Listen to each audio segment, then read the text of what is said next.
Ya, Assalamualaikum warahmatullahi wabarakatuh dan salam sehat selalu pemirsa Batam TV dimanapun Anda berada saat ini. Nah, senang sekali di kesempatan kali ini saya Herman Asyari bisa kembali menyapa Anda pemirsa dalam program Bursa Gagasan Batam Televisi. Nah, sebuah program yang menggali ide-ide dan gagasan menarik dari tokoh-tokoh inspirasi yang ada di sekitar kita. Nah, sebagai informasi pemirsa, Bursa Gagasan kali ini kita berlangsung di Hiraya Cafe and Eatery yang berada di Ruko Mitra Jansin, Jalan Dang Merdu, nomor 15-16, Kelurahan Teluk Tering, Kecamatan Batam Kota. Baik, pemirsa Batam TV, di Bursa Gagasan kali ini saya mengundang seorang pelaksana fungsi ekonomi KJRI atau Konsulat Jenderal Republik Indonesia Johor Bahru, Malaysia, Bapak Rizali Nur yang telah hadir bersama kita pada kesempatan kali ini. Baik, langsung saja kita sapa beliau. Selamat sore Pak Rizali. Selamat sore Pak. Bagaimana Pak kabarnya di kesempatan sore hari ini? Mungkin siapa dulu pemirsa di rumah Pak? Baik, terima kasih. Assalamualaikum warahmatullahi wabarakatuh. Selamat sore, kami dari KJRI Johor Bahru. Terima kasih telah mengundang kami di acara ini. Baik, terima kasih Pak. Baik Pak Rizal saya panggil ya. Baik, Pak Rizal, sesuai tema kita hari ini mengenai tantangan UMKM, terutama UMKM Kepri menembus pasar Malaysia atau negeri seberang nih Pak. Nah, apa yang menjadi prioritas dari kegiatan KJRI sendiri Pak, terutama Kansel Bidang Ekonomi saat ini tentang tantangan UMKM Kepri menembus pasar Malaysia Pak? Baik. Salah satu tugas dari Konsulat Jenderal Republik Indonesia adalah untuk mendorong kerjasama trade, tourism, dan investment. Nah, jika kita kaitkan dengan UKM, tentunya kita ingin juga mendorong kerjasama perdagangan antara UMKM kita untuk bisa menembus pasar di Malaysia khususnya. Jadi tugas fungsi utama kita bidang ekonomi salah satunya adalah mendorong kerjasama dan perdagangan, nilai perdagangan dari Kepulauan Riau atau Indonesia secara umum dengan Malaysia.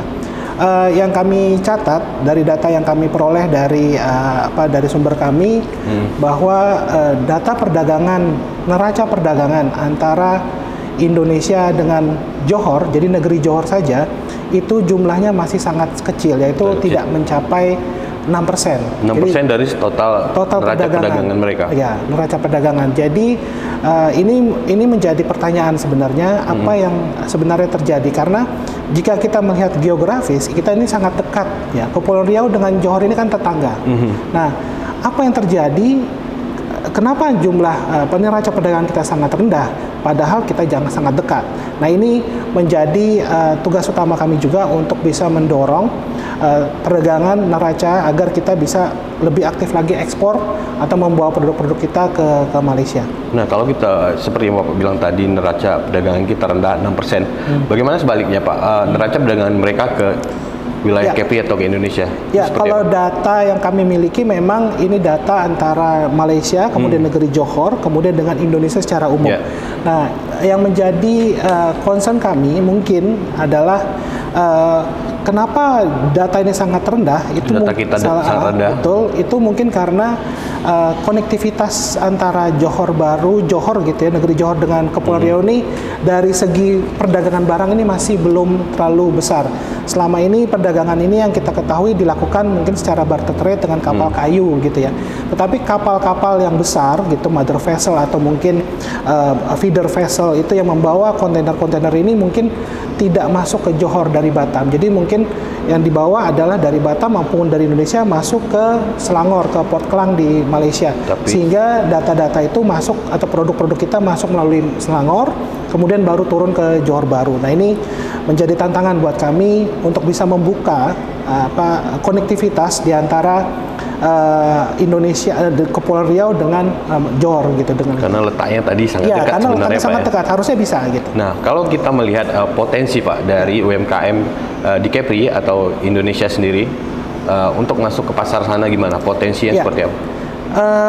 Kita belum bicara soal demand Malaysia. Misalnya gini, di Johor Bahru, di negeri Johor maupun di sekitarnya, itu jumlah WNI kita itu hampir 120.000. Nah, dengan target market pasar segitu saja, itu sebenarnya kan bisa menjadi dorongan dari pengusaha-pengusaha UKM di Kepulauan Riau untuk bisa memasarkan kepada warga kita sendiri. Itu baru bicara soal warga negara. Nah, kemudian dengan Malaysia sendiri, ini berapa? Ini kan jadi kalau Malaysia, mungkin Johor, itu datanya bisa sampai 4 juta untuk negara-negeri Johor saja. Ya. Nah, ini kalau kita bisa membuka jaringan perdagangan itu dengan target pasar yang itu, karena saya kira dari segi produk atau mungkin rasa gitu ya, itu saya kira kita sama. Jadi kita bisa lah membawa produk kita ke budaya Malaysia. Juga budayanya mirip juga ya Pak ya. Betul. Nah, seperti yang Bapak bilang tadi, ini potensinya dari warga kita sendiri sudah banyak, apalagi ditambah 4 juta wilayah 4 juta. Warga negeri Johor. Gitu. Nah, sejauh ini Pak, dari KJR sendiri sebagai pendorong tadi Bapak bilang, apa yang sudah dilakukan Pak untuk mendorong UMKM kita mungkin berkembang di sana? Ya, jadi ada beberapa upaya yang telah kami lakukan, sedang dan akan kami lakukan. Jadi yang pertama, misalnya kita membantu para UKM ini untuk melakukan promosi di Malaysia. Jadi setiap kali ada event perdagangan atau mungkin pameran, itu kita tentu mengundang para teman-teman UKM untuk bisa mengunjungi Malaysia kemudian melakukan promosi. Kemudian kami juga mendorong adanya tadi perdagangan antar negara ini dengan memberikan pemahaman dan pengetahuan yang lebih. Artinya bagaimana sih caranya melakukan ekspor, bagaimana sih caranya melakukan impor. Ini pengetahuan ini yang mungkin belum banyak diketahui oleh teman-teman UKM kita di Malaysia, di Indonesia di Kepulauan Riau ya. Jadi kami akan membuat semacam seminar, semacam focus group discussion begitu ya, supaya nanti para UKM kita memahami bagaimana prosedur untuk bisa masuk ke Malaysia. Nah, selain itu kita juga bekerja sama dengan Kerajaan Johor.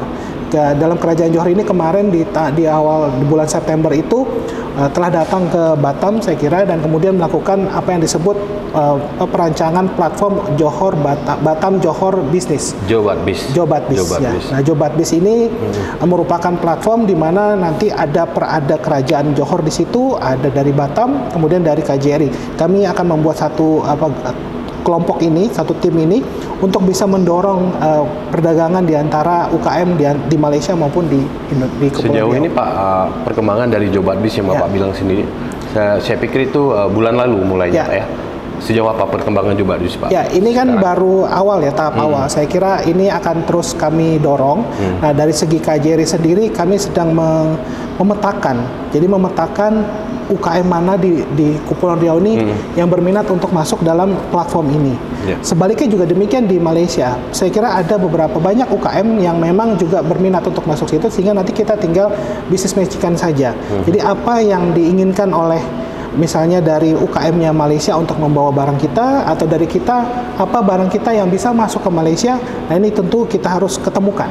Nah, setelah dengan platform itu. Nah, kemudian PR selanjutnya adalah bagaimana membawa produk itu sendiri ke Malaysia. Nah, sejauh yang informasi yang saya dapat Pak, ada juga pembicaraan mengenai bisa masuknya kendaraan dari Kepri langsung ke Johor. Itu ada juga bagian dari Jobatbis, seperti apa Pak? Jadi ada rancangan. Rancangan untuk pembukaan jalur roll on off itu dari pelabuhan Sekupang dengan pelabuhan di Belungkor di Johor. Di Johor Baru, Malaysia. Sekupang ini saya kira dari segi fasilitas itu kelengkapan itu sudah bisa untuk dilalui oleh kapal feri Roro karena memang untuk rute domestik.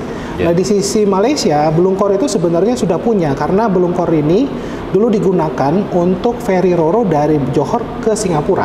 Nah, karena sudah ada jembatan di sana, mereka ini tidak aktif. Dari sudah pernah operasional. Jadi tinggal diperbaiki kembali, di refurbish, kemudian dilakukanlah tadi tinggal kerjasama.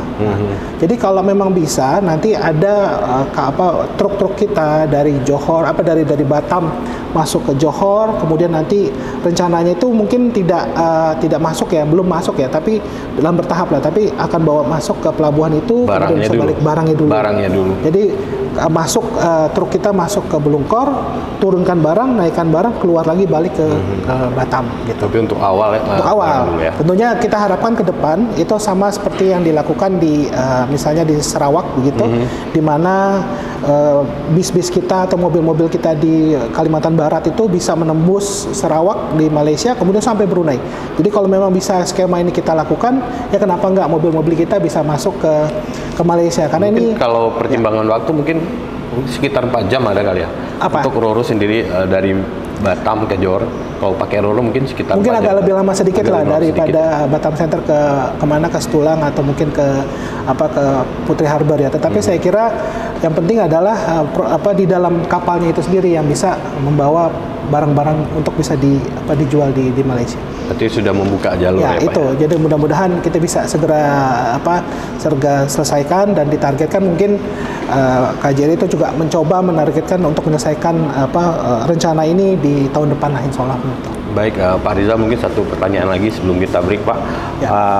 Untuk jenis produk-produk UMKM yang berpotensi masuk di pasar Johor Bahru, apa saja nih menurut Pak Rizal sendiri? Mungkin produk pertanian kah atau seperti apa? Saya kira pertanian banyak, tapi ketika misalnya saya ketemu distributor produk-produk Indonesia di Johor Bahru ya, itu produk-produk kita yang menjadi favorit di sini pun juga menjadi favorit di sana. Misalnya seperti mie segera gitu ya, kemudian makanan-makanan wafer-waferan atau mungkin makanan snack-snack seperti itu sebenarnya sangat disukai juga. Kemudian kalau dari segi yang lain itu ada juga permintaan dari spices seperti misalnya black pepper, kemudian kayu manis, itu kemarin ada permintaan dari Malaysia. Baik, terima kasih Pak Rizali tanggapan mengenai tantangan UMKM Kepri menembus pasar Malaysia di segmen 1. Dan pemirsa jangan kemana-mana karena kami akan kembali lagi setelah yang satu ini.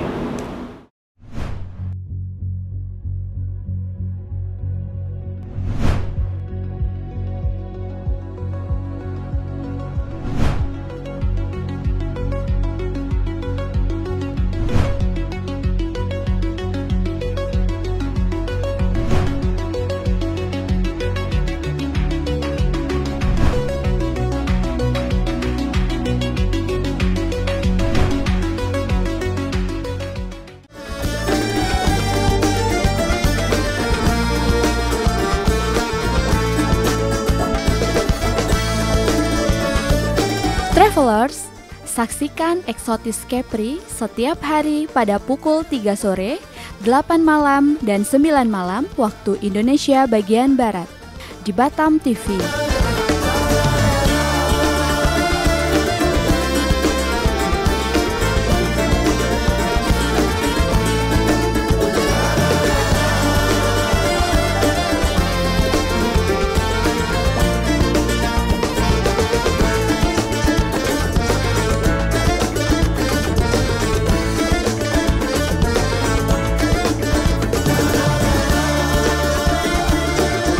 Nikmati keindahan destinasi wisata di Provinsi Kepri.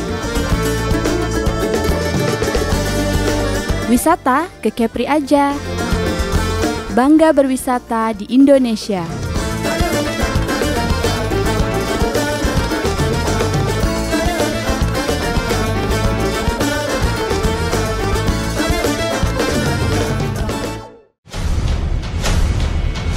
Batam memang belum punya klub yang pro dibilang pro ya. Menurut saya itu baru klub yang semi pro lah saya bilang gitu. Dunia pariwisata di Kepri dari tahun ke tahun akan meningkat apabila Kepri sendiri diberikan perlakuan khusus oleh pemerintah pusat dalam hal ini tentang FOA itu sendiri. Dan kami sendiri mengalami hal-hal yang katanya sampai 2 tahun COVID, faktanya kami ekspansi. Faktanya kami melakukan terobosan-terobosan yang berapa investasi yang kami raih berhasil masuk. Adanya MOU baru yang disepakati oleh pemerintah Indonesia dan pemerintah Malaysia tentang pekerja domestik, Pak. Sadar nggak kita bahwa kita direbutkan oleh Malaysia dan Singapura? Dan mereka dengan cara mereka menghalang-halangi terjadinya transit ke Indonesia.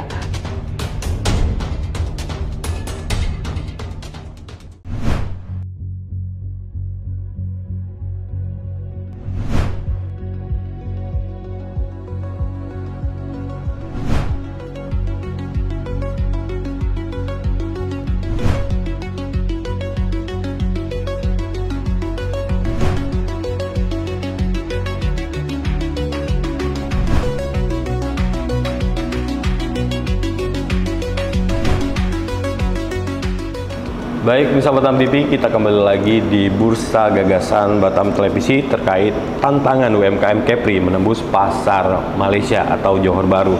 Nah, kita masih bersama Bapak Rizali yang merupakan pelaksana fungsi ekonomi KJRI Johor Bahru Malaysia.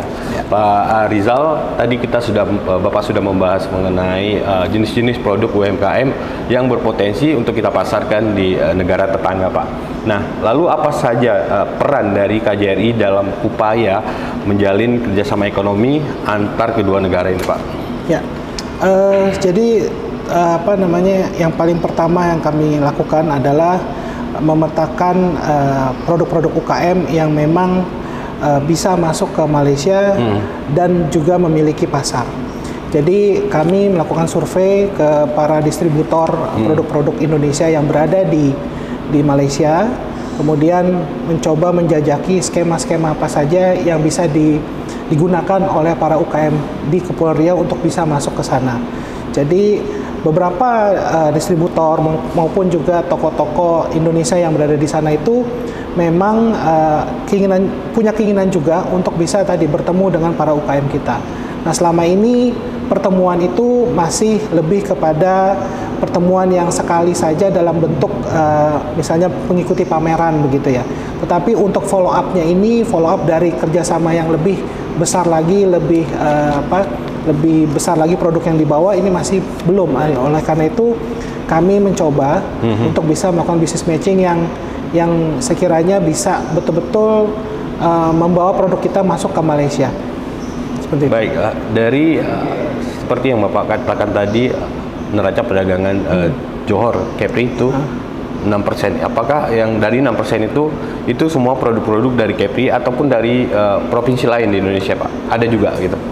Ya, data yang kami miliki itu dari data dari Department of Statistik Malaysia itu antara negeri Johor dengan Indonesia secara keseluruhan. Iya, secara keseluruhan. Secara keseluruhan. Saya kira bukan dari Kepri saja. Kepri saja. Nah, namun demikian dengan kita memperhatikan konektivitas barang, ini saya pikir barang-barang yang masuk ke negeri Johor itu mungkin lebih kepada produk-produk yang berada dari Jawa maupun dari Sumatera, yang dibawa mungkin melalui kapal-kapal barter trade gitu karena jumlahnya sangat kecil, dan kemudian juga kargo-kargo besar oleh perusahaan-perusahaan forwarder yang besar untuk bawa produk-produk yang memang bukan produk consumer goods tapi lebih kepada industrial goods mungkin ya. Jadi itu yang mungkin saat ini terjadi, makanya belum banyaklah banyak produk-produk UKM kita yang bisa masuk ke sana. Tapi untuk jalur pengirimannya tetap dari Kepri, Pak? Enggak? Atau seperti apa? Ya, kita mendorong gitu ya, karena kita sangat dekat, kita mendorong jalur pengiriman langsung dari Kepri.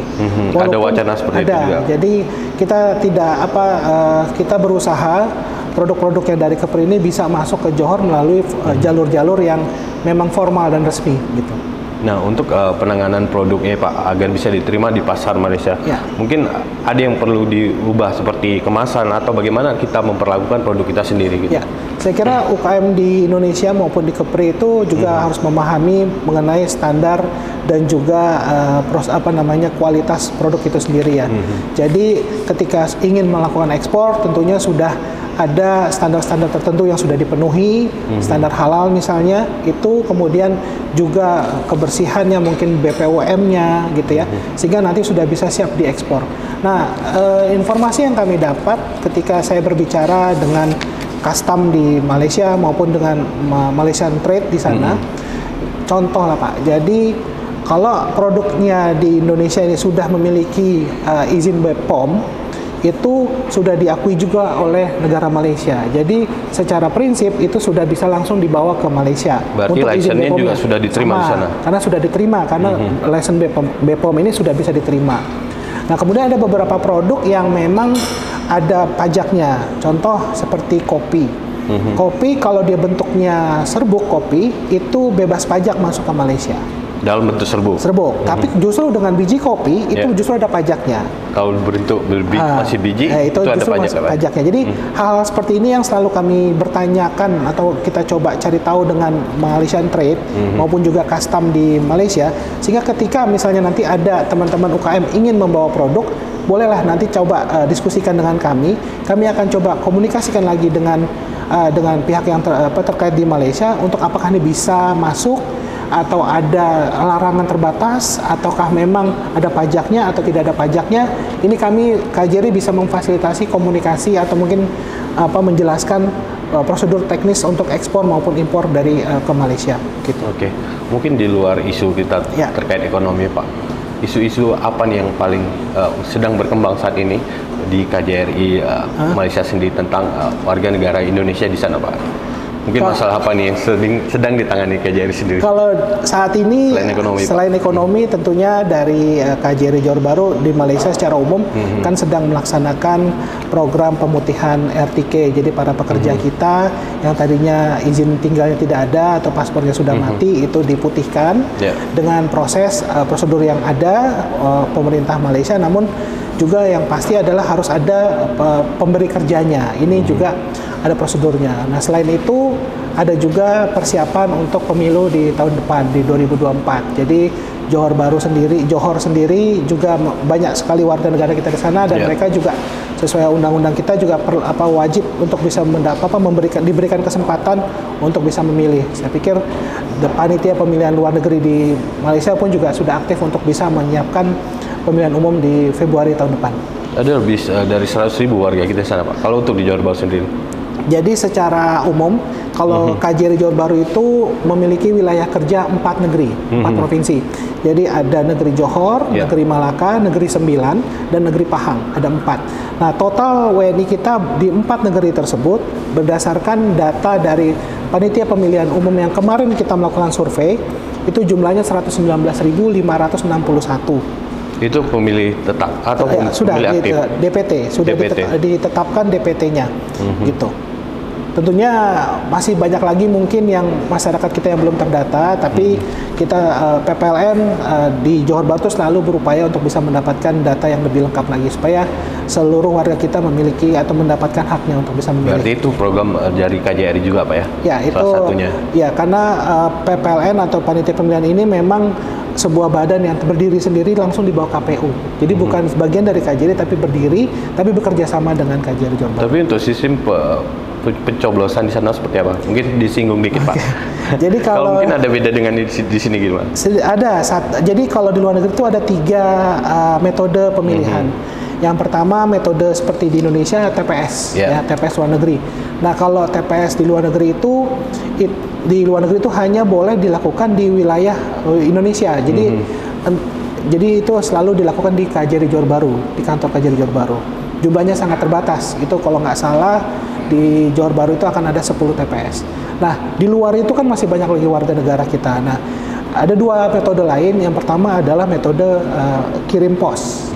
Jadi seperti 2019 itu ada banyak, tapi kalau di Johor Bahru untuk tahun ini kita tidak melakukan pengiriman melalui pos atau undi melalui pos. Nah, yang paling besar adalah melakukan undi atau mungkin pemilu itu melalui metode kotak suara keliling. Jadi disebut KSK. Nah, nanti ada petugas-petugas KSK-nya ini yang akan berdiri di satu wilayah, kemudian mengundang masyarakat di sekitar situ untuk bisa memilih. Jadi semacam TPS kecil, tapi dia lebih mobile. Baik. Gitu. Baik, makasih Pak Zali sudah menjelaskan sedikit di luar tema kita ini terkait karena pemilu, Pak ya. Bentar lagi bagaimana sistem untuk warga negara kita yang di sana. Baik, kita break sejenak, Pak. Pemirsa jangan kemana-mana karena Bursa Gagasan akan kembali setelah yang satu ini.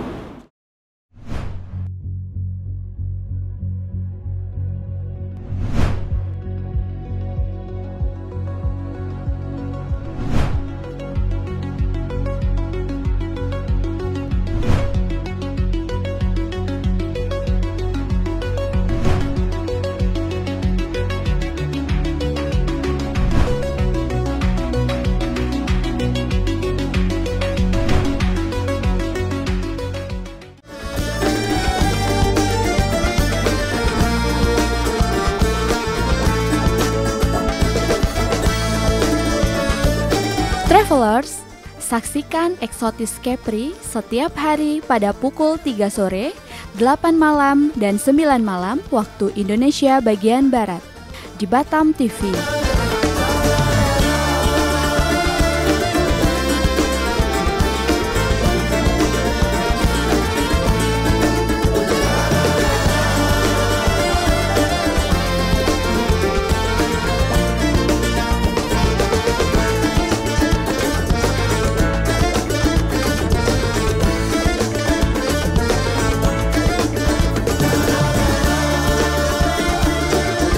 Nikmati keindahan destinasi wisata di Provinsi Kepri.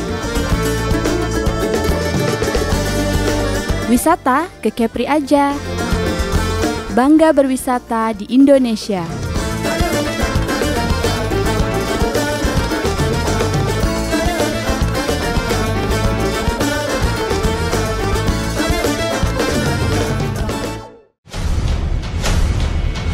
Batam memang belum punya klub yang pro dibilang pro ya. Menurut saya itu baru klub yang semi pro lah saya bilang gitu. Dunia pariwisata di Kepri dari tahun ke tahun akan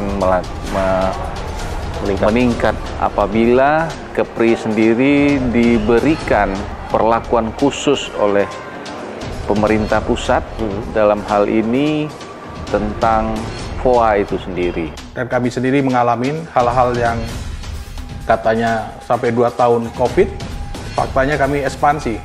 Faktanya kami melakukan terobosan-terobosan yang berapa investasi yang kami raih berhasil masuk.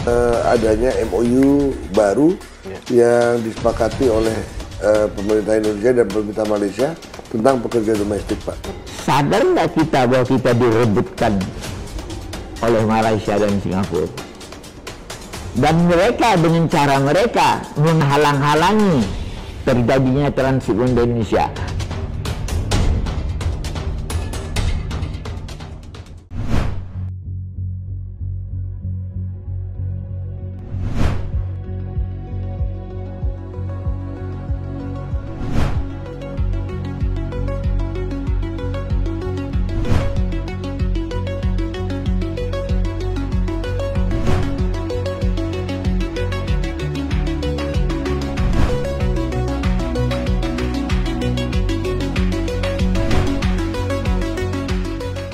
Ya, terima kasih Bursa Batam TV. Anda masih bersama kami di Bursa Gagasan dan kita sekarang ada di segmen ketiga, masih bersama Bapak Zali yang merupakan pelaksana ekonomi dari KJRI Johor Bahru, Malaysia. Baik, Pak Rizali, tadi kita sudah menyinggung sedikit masalah pemilu dan kita balik ke tema kita mengenai tantangan UMKM Kepri untuk masuk ke pasar Malaysia. Ya. Nah, bagaimana Pak upaya dari KJRI sendiri membangun konektivitas yang lebih baik antara kedua negara yang kalau kita bilang jaraknya ini bertetangga, Pak? Seperti apa? Ya, mungkin ada 3 hal yang kita lakukan. Pertama, mendorong konektivitas fisik gitu ya. Fisik itu jadi mungkin tadi sudah saya sampaikan bahwa saat ini sedang ada rencana untuk pembentukan rute RoRo dari Batam ke Johor. Ini konektivitas fisik. Itu salah satu upayanya. Jadi kita mendorong itu. Yang kedua adalah konektivitas dari segi platform digital itu. Jadi dari Kerajaan Johor maupun juga Batam, saya kira sudah bertemu di bulan September lalu untuk bisa mendapatkan platform itu, membentuk platform ini sehingga nanti bisa diisi oleh, mungkin bisa digunakan oleh para UKM kita baik itu di Johor maupun di Indonesia, jadi di Kepulauan Riau. Jadi ini menjadi platform juga, dan ini mendorong konektivitas sebenarnya. Kemudian selain itu kita juga secara KJRI itu juga mendorong tadi pembuatan dari katalog-katalog perusahaan-perusahaan atau UKM-UKM Indonesia atau Kepri yang ingin melakukan ekspor ke Malaysia. Jadi saat ini KJRI itu berkomunikasi dengan beberapa perkumpulan UKM di Kepri ini supaya kami bisa mendapatkan data ya, siapa saja yang atau mungkin UKM mana saja yang punya keinginan untuk melakukan ekspor, tapi tidak sekedar itu, kita juga harus mengetahui apakah itu kapasitasnya cukup untuk bisa ekspor, atau juga punya kualitasnya sudah cukup untuk bisa ekspor, dan brandingnya juga saya kira perlu juga difokuskan juga supaya kami bisa ikut membantu mempromosikan para UKM kita di Johor gitu. Mungkin untuk produk yang saat ini sudah ada di Johor, Pak, produk kita itu jenisnya seperti apa yang udah ada, yang sudah masuk biasanya? Ya, jadi di Johor itu ada beberapa penjual produk Indonesia. Yang pertama, seperti saya sampaikan, ada distributor produk-produk Indonesia di satu toko. Itu memang produk-produk Indonesia. Kayak supermarket gitu. Kayak minimarket gitu ya. Minimarket. Itu produk Indonesia semua. Jadi sekiranya teman-teman UKM mau masuk ke sana, saya bisa pertemukan lah dengan distributor ini. Nah, selain itu ada juga supermarket yang cukup besar di salah satu mall di Johor, di Mall Angsana. Itu ada beberapa rak itu memang khusus disiapkan untuk para UKM Indonesia. Jadi sekiranya UKM Johor ini UKM Kepulauan Riau ini ingin meletakkan produknya mempromosikan produknya di Johor, saya kira bisa melakukan kerjasama ini juga.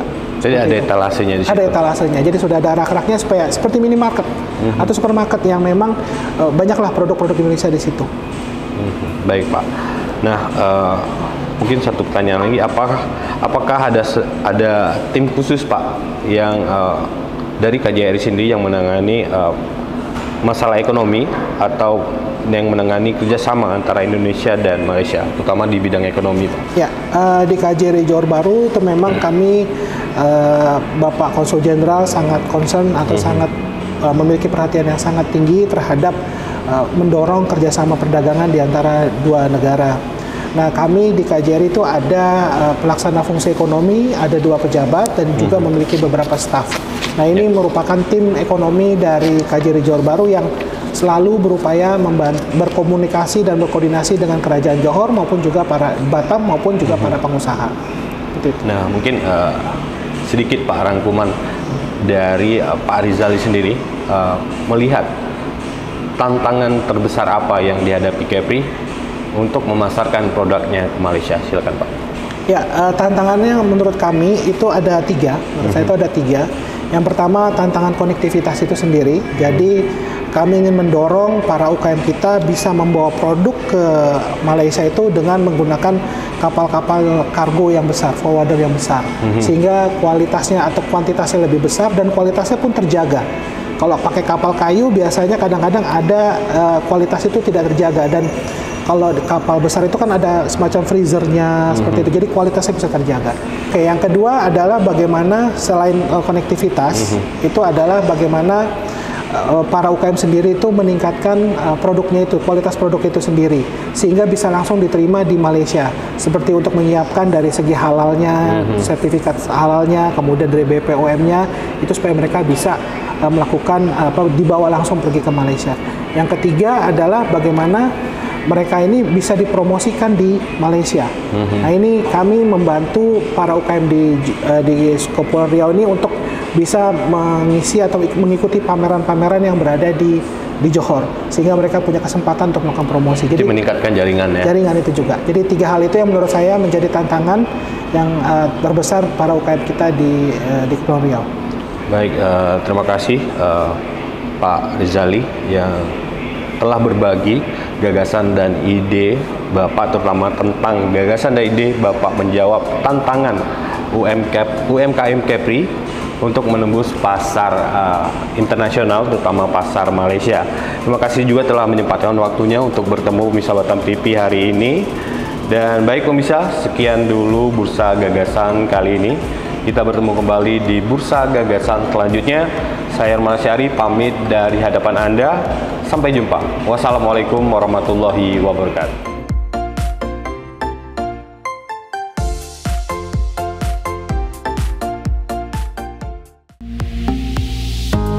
Batam TV, inspirasi Kepri.